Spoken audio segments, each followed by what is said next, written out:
Thank you for subscribing to our channel. Today is Thursday, February 25, 2021. CNN report: U.S. officials ask China not to subject staff to COVID-19 anal swab tests. U.S. officials in China have asked local authorities to refrain from subjecting U.S. staff in the country to COVID-19 anal swabs, according to a U.S. diplomat based in China. On Thursday, China responded to a Vice News report which claimed that U.S. diplomats in the country were complaining after having been administered the swab tests. The State Department never agreed to this kind of testing and protested directly to China's Ministry of Foreign Affairs when we learned that some staff were subject to it, a State Department spokesperson told CNN in a statement on Thursday. Deutsche Welle report: Niger, 2 killed in protests against election results. At least 2 people were killed as supporters of the losing candidate in Niger's presidential elections led violent protests in the capital Niamey. Interior Minister Alkashay Al-Hatta said on Thursday. The opposition runner Mohamed Usman has deemed the elections fraudulent after the Electoral Commission announced the ruling party candidate Mohamed Bazoum's win. The toll is 2 dead, Al-Hatta told reporters, adding that police arrested 468 protesters since Tuesday. Deutsche Welle report: Coronavirus, AstraZeneca admits huge vaccine shortfall for EU. Pharmaceutical company AstraZeneca will deliver to the EU less than half the amount of COVID-19 vaccine doses that it pledged for the first quarter of 2021, company boss Pascal Soriot admitted to European lawmakers on Thursday. The drugmaker has long said it will not be able to fulfill its target, but the confirmation remains a blow to the EU's vaccine rollout. The bloc has fallen far behind the United States, Britain and Israel in vaccinating its public, blaming supply chain issues. CNN report: An artist honors icons by creating Black History Month-themed playing cards.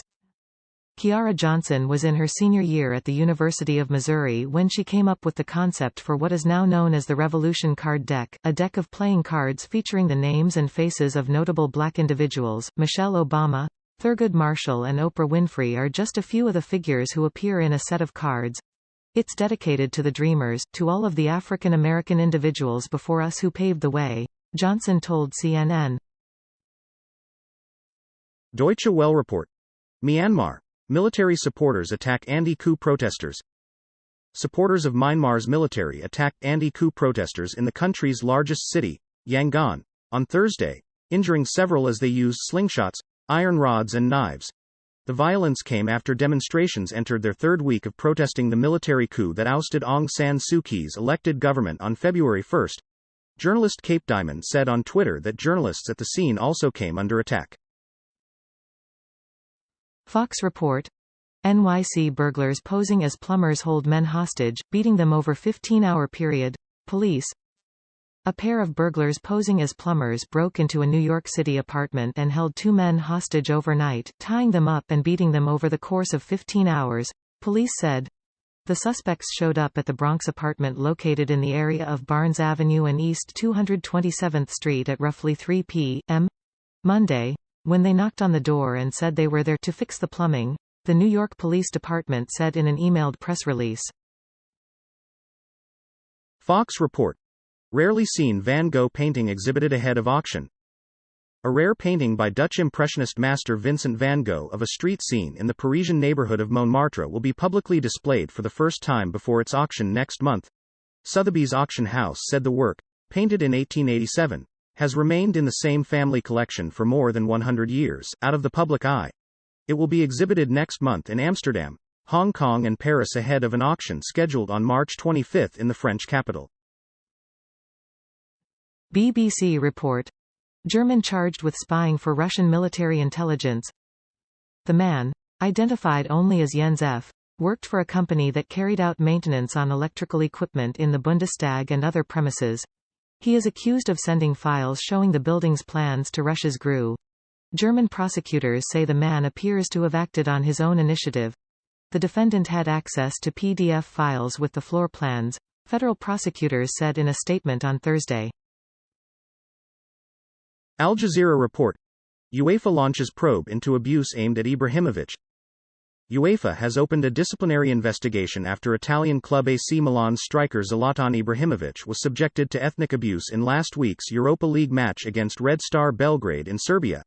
Serbian media reported that Ibrahimovic, who has Bosnian roots, was insulted by an individual seated in the Red Star Stadium's VIP box during the February 18 match.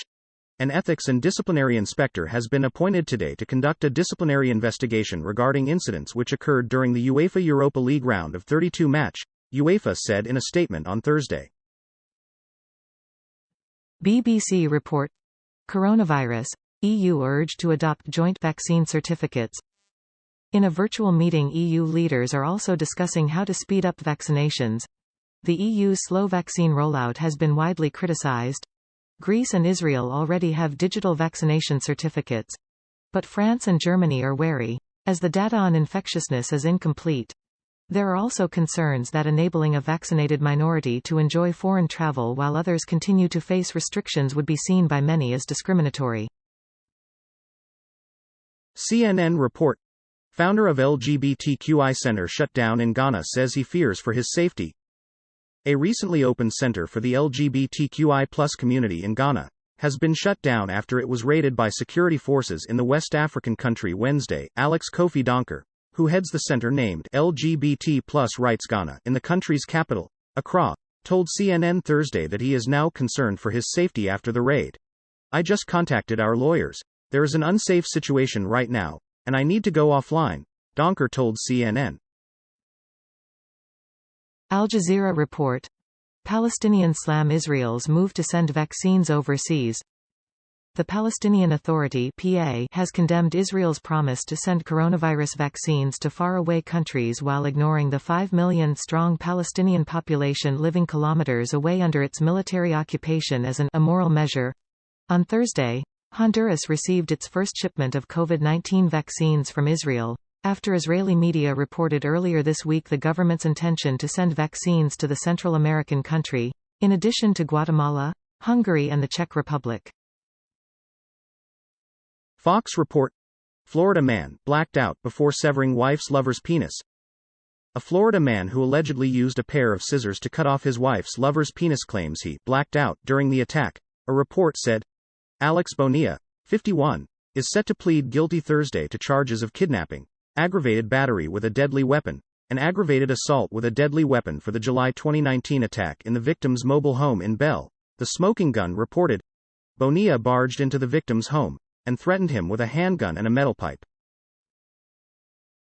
CNN report. Father of Liverpool goalkeeper Alisson Becker drowns in southern Brazil.